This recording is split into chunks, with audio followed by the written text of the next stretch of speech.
नमस्कार, analyser app में आपका स्वागत है। सहकारी सोसाइटी अधिनियम 1960 के अंतर्गत हमने अभी तक 13 तक की जो धाराएं हैं यानी धारा 13 तक पढ़ लिया है पिछले वाले वीडियो में। आज से हम शुरुआत करेंगे धारा 14 की और आज कोशिश ये करेंगे कि अध्याय 2 की जितनी भी धाराएं हैं धारा 18 तक वो सारी धाराएं खत्म हो जाएं। क्लियर है? तो सबसे पहले धारा 14 लिखते भी जाइएगा। कतिपय प्रमाण पत्रों का निश्चयक साक्ष्य होना। लिख देता हूं, जोड़ी मिलान में पूछ दिया तो कतिपय प्रमाण पत्रों का निश्चयक साक्ष्य होना। कतिपय प्रमाण पत्रों का निश्चयक साक्ष्य होना मतलब कतिपय मतलब कुछ प्रमाण पत्रों का साक्ष्य ये मानने मतलब वो करेगा कि क्या बोलते हैं, कुछ प्रमाण पत्र ऐसे होंगे जो कि निश्चित रूप से साक्ष्य माने जाएंगे, सबूत माने जाएंगे। धारा नंबर 14 यही कहता है। अब धारा नंबर 14 को समझ लेते हैं। कोई सहकारी सोसाइटी बना, उस सहकारी सोसाइटी बनाने के क्रम में जब सहकारी सोसाइटी बना तो बनने के बाद उस सहकारी सोसाइटी का क्या होगा, रजिस्ट्रेशन होगा। रजिस्ट्रेशन कौन करेगा? रजिस्ट्रार करेगा। तो ये धारा नंबर 14 बताता है कि रजिस्ट्रार ने एक बार जब रजिस्ट्रेशन कर दिया, इसका मतलब ये है कि वो सहकारी सोसाइटी रजिस्टर्ड मानी जाएगी जब तक कि उस सहकारी सोसाइटी के रजिस्ट्रेशन को बंद करने का या आप कहें कि उस सहकारी सोसाइटी के रजिस्ट्रेशन को रद्द करने का दूसरा कोई प्रमाण पत्र प्रस्तुत न कर दिया जाए। क्लियर है? सहकारी सोसाइटी एक बार रजिस्टर्ड हुई तो वो सहकारी सोसाइटी रजिस्टर्ड मानी जाएगी जब तक कि उस सहकारी सोसाइटी के रजिस्ट्रीकरण को समाप्त करने या रद्द करने का कोई प्रमाण पत्र प्रस्तुत नहीं कर दिया जाता। मैं पढ़ देता हूं। जहां कोई सोसाइटी इस अधिनियम के अधीन रजिस्ट्रीकृत हो जाती है या रजिस्ट्रीकृत समझी जाती है, वहां रजिस्ट्रार अपने हस्ताक्षर से एक रजिस्ट्रीकरण प्रमाण पत्र जारी करेगा और ऐसा प्रमाण पत्र इस बात का उसमें वर्णित सोसाइटी का सम्यक रूपेण रजिस्ट्रीकृत है निश्चायक साक्ष्य होगा जब तक कि साबित नहीं कर दिया जाता कि उस रजिस्ट्रीकरण को बाद में रद्द कर दिया गया है। तो पहला नंबर पॉइंट इसमें आपने ये देखा कि एक बार रजिस्ट्रीकरण हो गया तो रजिस्ट्रीकरण हमेशा बना रहेगा जब तक उसके रजिस्ट्रीकरण को रद्द करने का कोई दूसरा प्रूफ नहीं पेश कर दिया जाता। क्लियर है? ये पहला नंबर पॉइंट लिखते भी जाइएगा। लिखेंगे क्या?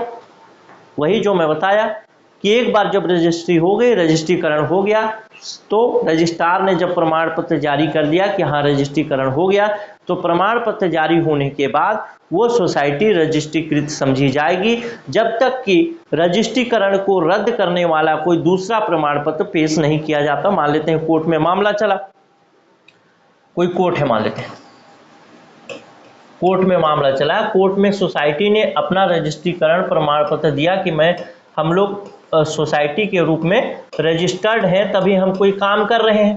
तो रजिस्ट्रीकरण प्रमाण पत्र सोसाइटी ने दिया। अब सोसाइटी ने रजिस्ट्रीकरण प्रमाण पत्र दिया तो कोई ऐरू गैरू नथु खैरू या कोई भी वकील आकर के ऐसा बोले कि सोसाइटी का रजिस्ट्रीकरण समाप्त कर दिया गया है या सोसाइटी रजिस्टर्ड ही नहीं है, तो उसकी बात को नहीं माना जाएगा। अगर वो रजिस्ट्रीकरण को रद्द करने वाला कोई प्रमाण पत्र पेश करेगा तभी उसके बात को माना जाएगा। पहला नंबर पॉइंट मैंने आपको बता दिया। क्लियर है?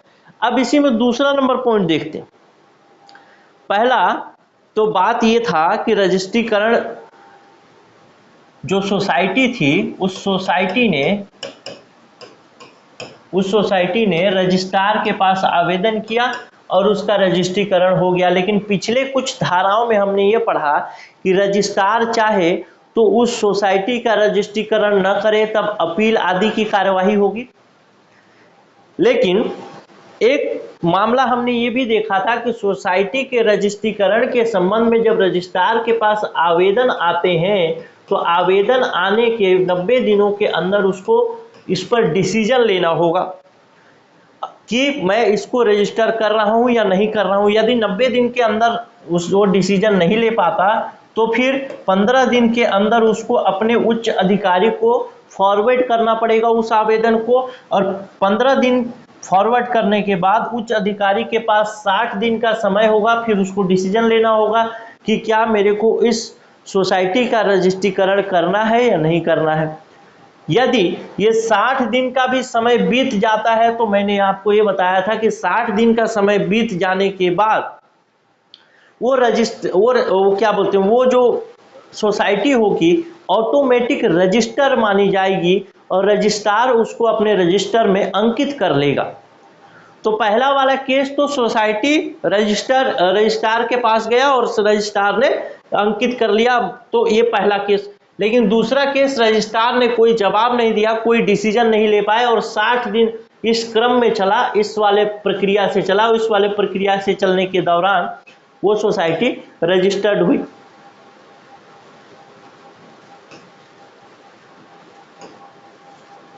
अरे यार,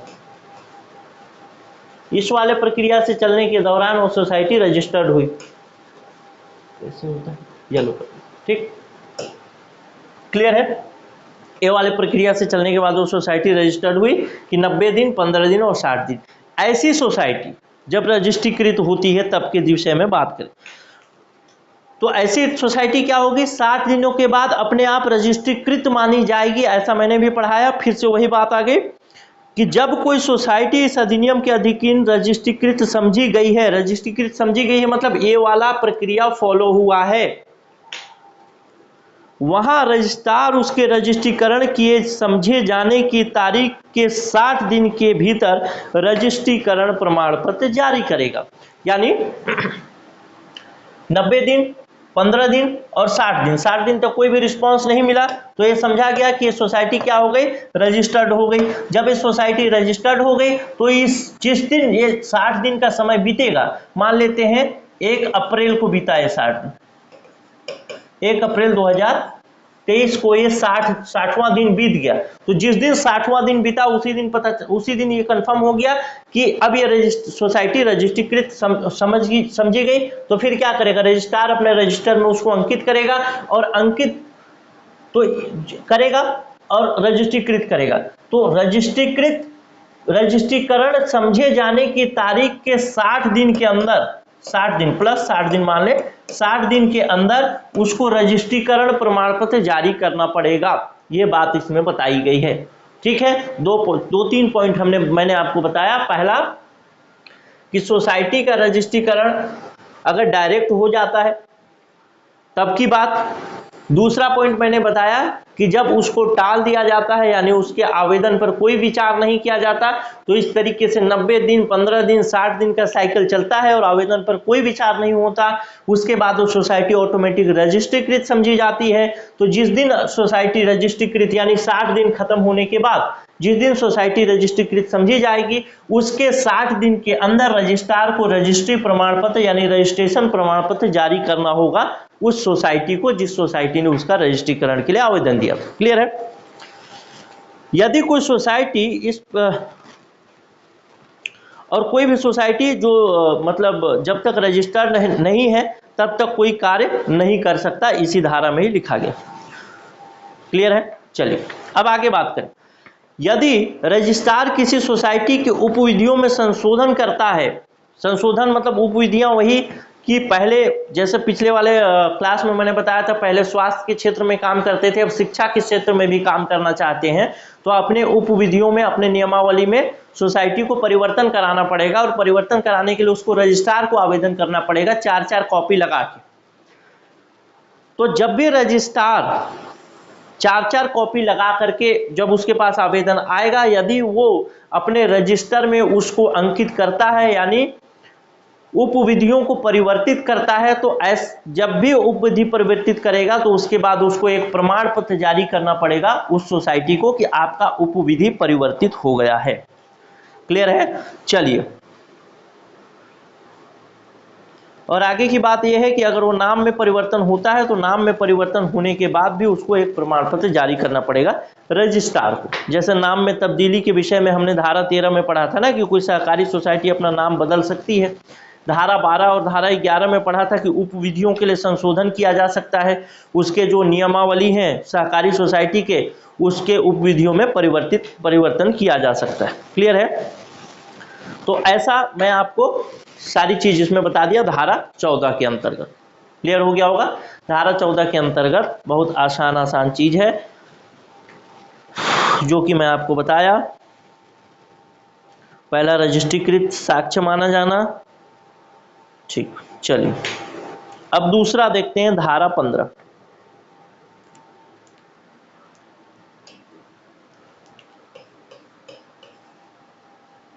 व्हाइट में लिख देता हूं। धारा 15 कहता है सोसाइटी के दायित्व का परिसीमित से अपरिसीमित में या अपरिसीमित से परिसीमित में तब्दील होना। पहला, कोई भी सोसाइटी है वो परिसीमित से अपरिसीमित में या अपरिसीमित से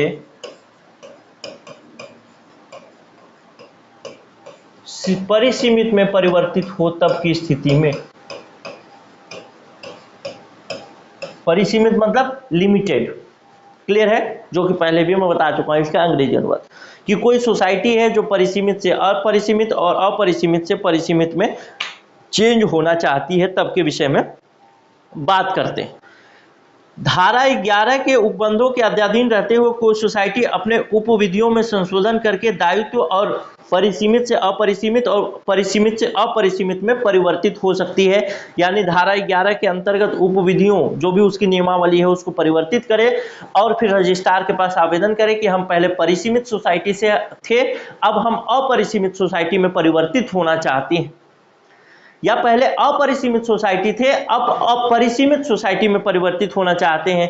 तो आपसे सवाल ये पूछेगा सोसाइटी जो है परिसीमित सोसाइटी से अपरिसीमित सोसाइटी या अपरिसीमित सोसाइटी से परिसीमित सोसाइटी में जब परिवर्तन होता है तो किस धारा के अनुसार ये परिवर्तन रजिस्ट्रार कर सकता है? तो आपका उत्तर होगा धारा 15। अब धारा 15 के बारे में पढ़ते हैं। सोसाइटी के प्रत्येक सदस्य ऐसे व्यक्ति प्रभाव वर्ग जिसके रजिस्ट्रार की राय में तब्दीली का प्रभाव पड़ सकता है 30 दिन की सूचना देगा। ठीक, तो ये परिसीमित से अपरिसीमित या परिसीमित से अपरिसीमित या अपरिसीमित से अपरिसीमित में जब चेंज करेगा रजिस्ट्रार, तो चेंज करेगा तो उसके जो सदस्य होंगे उन सदस्यों के लाभ पर या उन सदस्यों के अधिकार पर, उन सदस्यों के दायित्व में कुछ परिवर्तन होगा। तो जिन जिन सदस्यों के लाभ, दायित्व या फिर उनके अधिकार में परिवर्तन होता है तो रजिस्ट्रार एक आदेश भेजेगा, आदेश नहीं बोल सकते उसको, एक सूचना भेजेगा। किसके पास? उन सभी व्यक्तियों, उन सभी सदस्यों के पास। सहकारी सोसाइटी पहले से था, उस सहकारी सोसाइटी को परिसीमित से अपरिसीमित में हम चेंज कर रहे हैं, तो परिसीमित से अपरिसीमित में जब चेंज होगा तो कुछ चीजें परिवर्तित हो जाएंगी। उन परिवर्तनों को, वो परिवर्तन किसी सदस्य को किसी भी प्रकार से प्रभावित करेंगी, उन सदस्यों को क्या करेगा रजिस्ट्रार? एक सूचना भेजेगा कि आपकी जो सोसाइटी है उसके लिए हमारे पास आवेदन आया है कि आपकी सोसाइटी पहले परिसीमित सोसाइटी थी, अब अपरिसीमित सोसाइटी में परिवर्तित होना चाहती है। आपके अधिकार पर, आपके लाभ पर, आपके दायित्व पर ये सारी क्या बोलते हैं प्रभाव पड़ने वाला है, प्रभावित होने वाले हैं आप। तो आप 21 दिन के अंदर अपना दावा आपत्ति हमारे पास प्रस्तुत करें यदि आपको कोई आपत्ति हो। यदि व्यक्ति, मान लेते हैं एक ए नामक व्यक्ति था, वो पहले इसका सदस्य हुआ करता था और ए नामक व्यक्ति जो था अध्यक्ष नहीं बोल सकते, एक सदस्य हुआ करता था। अब ए नामक व्यक्ति के कुछ अधिकार, कुछ दायित्व में कमी आ रहा है, तो ए नामक व्यक्ति क्या करेगा, अपना जो 21 दिन का समय मिलेगा उसी 21 दिन के समय में रजिस्ट्रार के पास जाएगा और रजिस्ट्रार के पास अपना आपत्ति प्रस्तुत करेगा कि आप परिसीमित से अपरिसीमित में मत करिए, और अगर आप करना चाहते हैं तो मेरा अधिकार, मेरा दायित्व जो है या फिर मेरा जो लाभ है उसको आप सुनिश्चित करिए, उसके बाद आप चेंज करिए। तो रजिस्ट्रार उन सब बातों को ध्यान रखिएगा धारा 15 के अनुसार।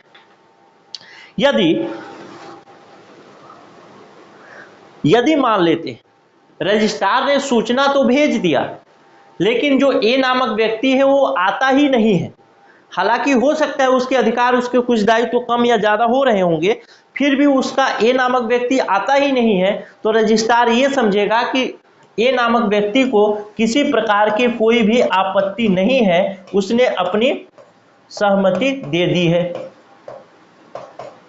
किसी भी प्रकार की आपत्ति नहीं है, उसने अपनी सहमति दे दी है। क्लियर है? चलिए, तो इस प्रकार से धारा 15 समाप्त होता है। अब देखते हैं धारा 16। धारा 16 एक छोटा सा धारा है, सोसाइटियों का पुनर्गठन।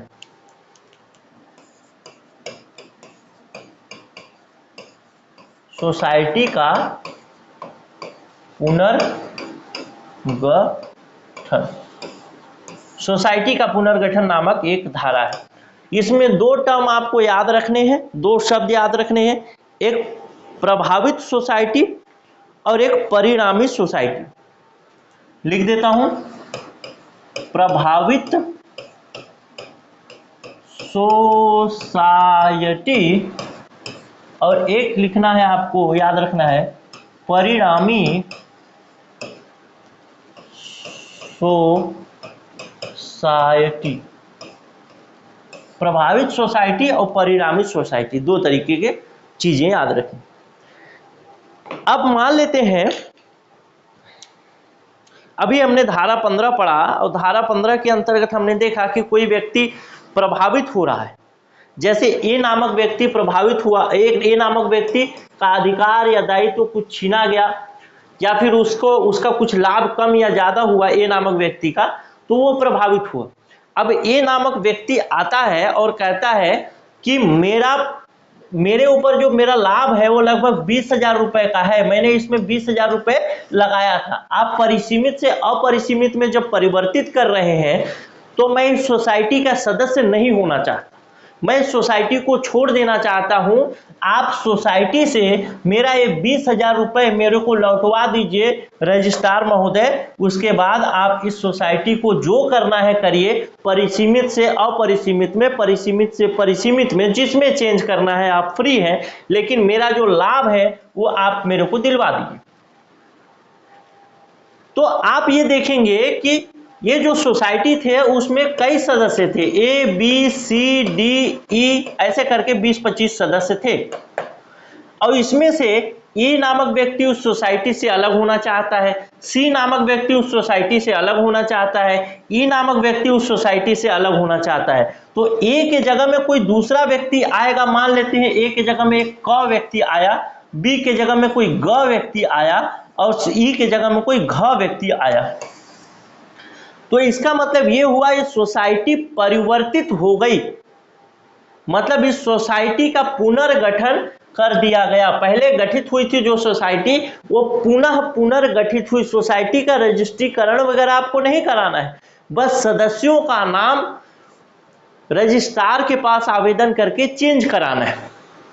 तो इस वाले केस में आप ये देखते हैं कि इसमें से कुछ लोग इस सोसाइटी से, मान लेते हैं गणपति सोसाइटी का नाम है गणपति सोसाइटी। अब इस गणपति सोसाइटी से कुछ लोग अलग हो रहे हैं और कुछ नए लोग इसमें शामिल किए जाएंगे, तब तो सदस्यों की संख्या होगी। तो ऐसी सोसाइटी कैसी सोसाइटी मानी जाएगी? पुनर्गठित होने वाली सोसाइटी मानी जाएगी। अब इसमें प्रभावित सोसाइटी और परिणामी सोसाइटी क्या है?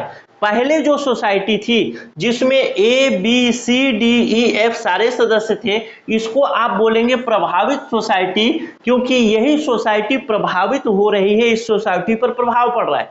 और इसमें से कुछ सदस्य बाहर निकल के कुछ नए सदस्य शामिल हुए, यानी इसका नया परिणाम आया, नया रिजल्ट आया, तो उसको आपको बोलेंगे परिणामी सोसाइटी। आसान भाषा में आपको मैं अगर बोलूं तो आसान भाषा में ये बोल सकता हूं कि सोसाइटी के पुनर्गठन के दौरान जो पुरानी सोसाइटी के सदस्य होंगे, यानी पुरानी सोसाइटी का जो गठन था वो क्या होगा, प्रभावित सोसाइटी कही जाएगी। और जब उसमें नए सदस्यों की एंट्री होगी या कुछ सदस्य बाहर जाएंगे, कुछ नए सदस्य आएंगे, तो उसको क्या बोलेंगे, परिणामी सोसाइटी बोलेंगे। क्लियर है? तो ये प्रभावित सोसाइटी, परिणामी सोसाइटी, दोनों टर्म आपको याद रखना है, क्योंकि दोनों टर्म से आपसे प्रश्न पूछे जा सकते हैं। प्रभावित सोसाइटी क्या है, परिणामी सोसाइटी क्या है। ठीक है, धारा नंबर 16 ये था, और धारा नंबर 16 में कुछ विशेष नहीं। अब आता है धारा नंबर 17। धारा नंबर 17 कहता है दायित्वों के प्रति समुदाय के लिए समझौता, दायित्वों के प्रति समुदाय के लिए समझौता या ठहराव तथा सोसाइटी का पुनर्निर्माण, या ठहराव तथा सोसाइटी का पुनर्निर्माण, इसको बस ऐसे ही लिख लीजिएगा। धारा नंबर 17 में क्या है इसको आपको पढ़ना नहीं है, इससे प्रश्न नहीं पूछेगा। क्लियर है? अब देखते हैं धारा नंबर 18। ठीक,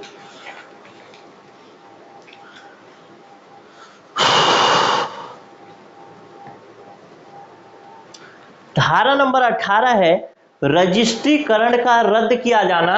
और ये जो धारा है अभी जो मैं बता रहा हूं, ये धारा एक आईएमपी धारा है, और यहां से आपसे प्रश्न पूछ के पूछ सकता है, घुमा फिरा के किसी भी प्रकार से। तो इस धारा को आपको ध्यान रखना है। चलिए, आज छोटा वीडियो होगा लगता है, 18-20 मिनट हुआ। तो रजिस्ट्रीकरण का रद्द किया जाना लिख देता हूं, फिर समझा दूंगा। रजिस्ट्रीकरण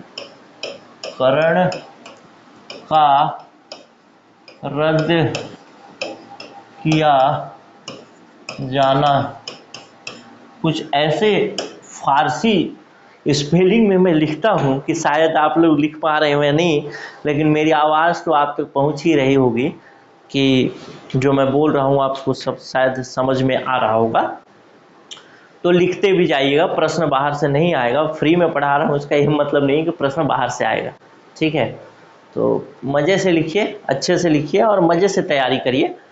बाहर से प्रश्न नहीं पूछेगा। अगर अधिनियम से प्रश्न पूछा, जो पढ़ाया हूँ वहीं से प्रश्न आएगा और डेफिनेटली आपका सवाल बनेगा। महिला पर्यवेक्षक में यार खुली भर्ती में 20 प्रश्न पूछा गया विभाग का, 20 के 20 प्रश्न पढ़ाए हुए से आए, एक प्रश्न बाहर से नहीं आया। परिसीमित भर्ती में योजना अधिनियम जो पढ़ाया उसमें 60 प्रश्न पूछा जाना था, उसमें 59 प्रश्न आया है, एक प्रश्न बस बाहर से आया है। उसको मैं पता नहीं, उसको बनाते बनाते पढ़ाते रह गया, पता नहीं किस्मत की बात थी, नहीं तो वो भी आ जाता। तो भरोसे के साथ पढ़िए, कोई दिक्कत नहीं। अब देखते हैं धारा नंबर 18 जो देख रहे हैं, रजिस्ट्रीकरण का रद्द किया जाना। पहले तो हमने देखा रजिस्ट्रीकरण कैसे होगा, क्या प्रक्रिया होगी। अब ये देखते हैं कि उस सहकारी सोसाइटी के रजिस्ट्रीकरण को रद्द भी किया जा सकता है, तो उसके लिए क्या क्या व्यवस्था है। तो पहला नंबर पॉइंट देखते हैं, यदि कोई सोसाइटी अपनी संपूर्ण आस्तियां और दायित्व किसी अन्य सोसाइटी को हस्तांतरित कर देती है या किसी अन्य सोसाइटी के साथ समामेलन कर लेती है, तो स्वयं को 2 या अधिक सोसाइटी में विभाजित कर लेती है, तो धारा 18 की उपधारा 1 के उपबंधों के अधीन रजिस्ट्रीकरण समाप्त कर दिया जाएगा। पहला नंबर पॉइंट देखते हैं। एक तो शब्द आता है आस्तियां और एक शब्द है दायित्व। ठीक है, आस्तियां मतलब एसेट्स बोलते हैं इसको अंग्रेजी में, एसेट्स बोलते हैं। दायित्व तो मतलब इसको बोलते हैं लाइबिलिटी, लाइबिलिटी। अंग्रेजी अगर गलत हो तो माफ करिएगा, स्पेलिंग में गलती हो सकती। आस्तियां मतलब एसेट्स, दायित्व मतलब लाइबिलिटी, आस्तियां मतलब उसकी जो संपत्ति है वो, और दायित्व मतलब उसकी जो देनदारी है, जो कहीं से उधार लिया तो उसको चुकाना है वो। यदि कोई सोसाइटी अपनी संपूर्ण आस्तियां और दायित्व, यानी अपनी आस्तियां यानी अपनी संपत्ति और अपना दायित्व किसी अन्य सोसाइटी को, मान लेते हैं सोसाइटी गणपति सोसाइटी, फिर से याद कर लेते हैं, गणपति सोसाइटी थी, गणपति सोसाइटी के पास कुछ संपत्तियां थी, कुछ उसके दायित्व थे। उस गणपति सोसाइटी ने अपनी आस्तियां और दायित्व किसको स्थानांतरित कर दी? शंकर सोसाइटी को, उसके पिता को। शंकर के पुत्र है ना गणपति। तो ये सोसाइटी जो पहली गणपति सोसाइटी थी, इसका रजिस्ट्रीकरण समाप्त हो जाएगा, पहला नंबर पर। ठीक,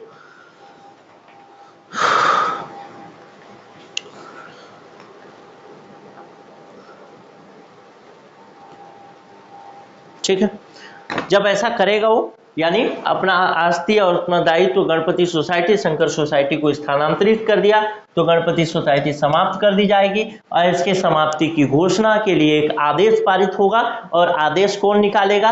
वही रजिस्ट्रार निकालेगा जिस रजिस्ट्रार ने इसको रजिस्टर किया था। वही रजिस्ट्रार मतलब मान लेते हैं रामू नामक एक व्यक्ति ने रजिस्टर किया था, वो रजिस्ट्रार था। अब रामू रिटायर हो गए तो श्यामू आ गए रजिस्ट्रार की जगह में, तो श्यामू नहीं कर सकते, ऐसा नहीं। जो भी उस पद पे है रजिस्ट्रार, वो इसका रजिस्ट्रेशन समाप्त कर देगा, रद्द कर देगा, क्योंकि इसने सारी आस्तियां, सारी दायित्व जो थे, सारी संपत्ति और लायबिलिटी जो था, एसेट्स और लायबिलिटी, वो शंकर नामक सोसाइटी को स्थानांतरित कर दी। पहला नंबर पॉइंट समाप्त हो गया। दूसरा नंबर पॉइंट देखते हैं।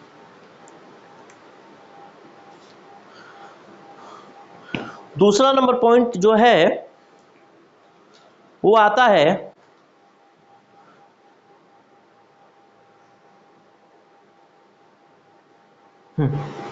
दूसरा नंबर पॉइंट जो आता है उसके लिए एक धारा जोड़ी गई है इसमें। जैसे 18 है तो 18A नामक में इसको लिखा गया है अलग से, तो 18A पढ़ लीजिएगा, कोई दिक्कत नहीं है। 18A बताता है सोसाइटियों के रजिस्ट्रीकरण का समाप्त किया जाना। सोसाइटी के रजिस्ट्रीकरण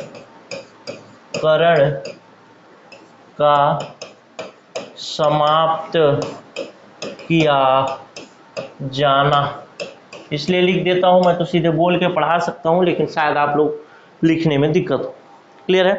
तो सोसाइटी के रजिस्ट्रीकरण का समाप्त किया जाना, पढ़ता हूं, आपको समझ में आ जाएगा।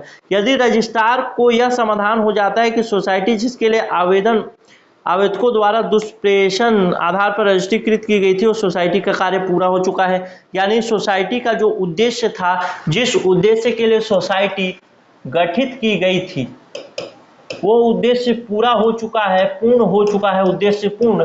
तो रजिस्ट्रार क्या करेगा? एक आदेश पारित करेगा। आदेश पारित करने के बाद इस सोसाइटी का रजिस्ट्रीकरण समाप्त कर देगा।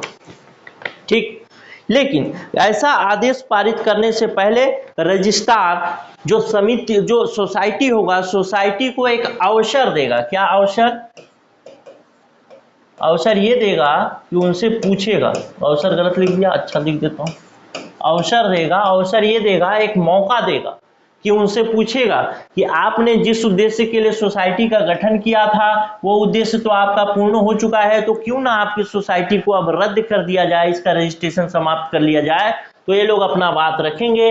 अगर सोसाइटी वाले अपने अवसर में अपना बात रखेंगे, अगर रजिस्ट्रार संतुष्ट होता है तो फिर सोसाइटी चलती रहेगी। अगर असंतुष्ट हो जाते हैं रजिस्ट्रार तो फिर सोसाइटी का रजिस्ट्रीकरण रद्द हो जाएगा। ठीक, चलिए आगे देखें। परंतु जहां सोसाइटी की सदस्य संख्या इतनी है और रजिस्ट्रार कार्यालय के अभिलेखों में समस्त सदस्यों का सही पता निश्चित करना संभव नहीं है और रजिस्ट्रार की राय में व्यक्तिगत रूप से सदस्यों को सुनवाई व्यवहार नहीं है। ठीक, तो ये तो एक अवसर देगा, अवसर में एक सूचना भेजेगा कि भाई आपके सोसाइटी का रजिस्ट्रीकरण समाप्त कर दिया जाता है। ठीक, लेकिन मान लेते हैं सोसाइटी गठित की गई थी, गणपति नामक सोसाइटी ही गठित की गई थी, गणपति नामक सोसाइटी ही गठित की गई थी। अब गणपति नामक जब सोसाइटी गठित की गई थी तो गणपति नामक सोसाइटी के जो सदस्य थे वो सदस्य अपना जो एड्रेस वगैरह था अपना चेंज कर लिए, कोई नए घर में शिफ्ट हो गया, कोई कहीं शिफ्ट हो गया, कोई कहाँ शिफ्ट हो गया। तो ये सूचना इस गणपति नामक सोसाइटी के सदस्यों को भेज पाना अब संभव नहीं है। कौन सी सूचना? कि आपका कार्य पूर्ण हो चुका है इस पृथ्वी पर, अब आप परलोक आ जाइए, यानी आपकी सोसाइटी जिस उद्देश्य से आपने बनाया था वो तो पूर्ण हो चुका है, तो आपकी सोसाइटी को रद्द करने का एक सूचना देता है ना, और सूचना के बाद अवसर देता है कि आप अपना बात कहिए। अगर रजिस्ट्रीकरण रद्द नहीं करने देना चाहते तो आप बोलिए क्यों नहीं करने देना चाहते। तो वैसे स्थिति में मान लेते हैं कि गणपति सोसाइटी के जो सदस्य थे अलग अलग शिफ्ट हो गए कहीं, अब उनको सूचना दे पाना संभव नहीं है। तो ऐसी स्थिति में क्या होगा? तो ऐसी स्थिति में रजिस्ट्रार क्या करेगा? सूचना भेजेगा,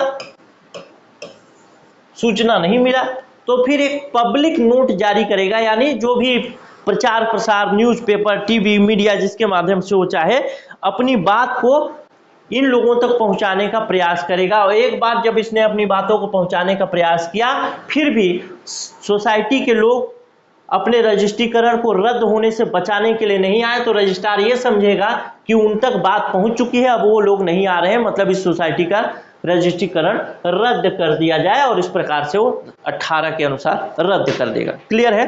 तो दो प्रकार मैंने बताया रजिस्ट्रीकरण के रद्द होने का। पहला कि सोसाइटी अपने आप को अन्य सोसाइटी, उसके जो भी आस्तियां हैं, जो भी दायित्व हैं, यानी एसेट्स और लायबिलिटी हैं, उन एसेट्स और लायबिलिटी को किसी अन्य सोसाइटी को हस्तांतरित कर दे। ऐसी स्थिति में वो सोसाइटी समाप्त हो जाएगी। दूसरी स्थिति मैंने ये बताया कि उस सोसाइटी का कार्य पूर्ण हो चुका है, धारा 18 ही पढ़ रहे हैं, उस धारा 18 का ए सोसाइटी के रजिस्ट्रीकरण का समाप्त किया जाना। तो अगर उसका कार्य पूर्ण हो चुका है तो रजिस्ट्रार उस सोसाइटी के रजिस्ट्रीकरण को समाप्त कर सकता है, लेकिन उसको एक सूचना देना पड़ेगा सोसाइटी के सदस्यों को। यदि सूचना प्राप्त होता है, वो आते हैं तो अपना दावा आपत्ति करते हैं कि भाई रजिस्ट्रीकरण समाप्त मत करो, तो फिर रजिस्ट्रार रोक सकता है। यदि नहीं आते, अवसर में भी युक्त नहीं आते, या फिर उनके बातों में कोई दम नहीं है, तो रजिस्ट्रीकरण समाप्त हो जाएगा। दूसरी बात कि यदि रजिस्ट्रार सूचना भेजता है और इनको मिलता ही नहीं है, कोई एड्रेस पर ही नहीं है, तो क्या करेगा? रजिस्ट्रार एक पब्लिक नोट जारी करेगा, यानी प्रचार प्रसार न्यूज़पेपर आदि के माध्यम से एक रिलीज निकालेगा कि भाई इस नामक सोसाइटी, गणपति नामक सोसाइटी का काम पूरा हो चुका है। अगर इसके सदस्य इसको पढ़ रहे हैं मेरे नोट को, प्रेस नोट्स को, तो वो आए और अपना दावा आपत्ति करें। अगर नहीं आते हैं तो ये सोसाइटी रजिस्ट्रीकरण हटा दिया जाएगा। तो ऐसा अगर होता है तो फिर वो रजिस्ट्रीकरण हटा सकता है। इस तरीके से धारा 18 समाप्त हुआ, और धारा 18 के समाप्त होने के साथ साथ हमारा इस अधिनियम का अध्याय 2 भी समाप्त हो गया। और अध्याय 2 किससे संबंधित था? रजिस्ट्रीकरण से संबंधित,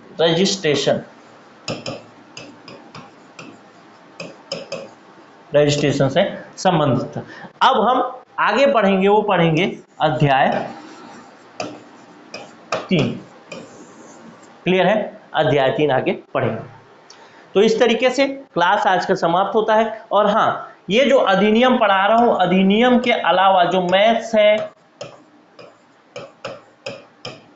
मैथ्स हो गया, रीजनिंग हो गया, हिंदी इंग्लिश जो भी चीजें हैं, उसके लिए एनालाइजर की तरफ से एक कोर्स लॉन्च किया गया है जो कि 499 रुपए का है मात्र। इसकी वैलिडिटी 3 महीने की होगी, यानी 90 दिन की।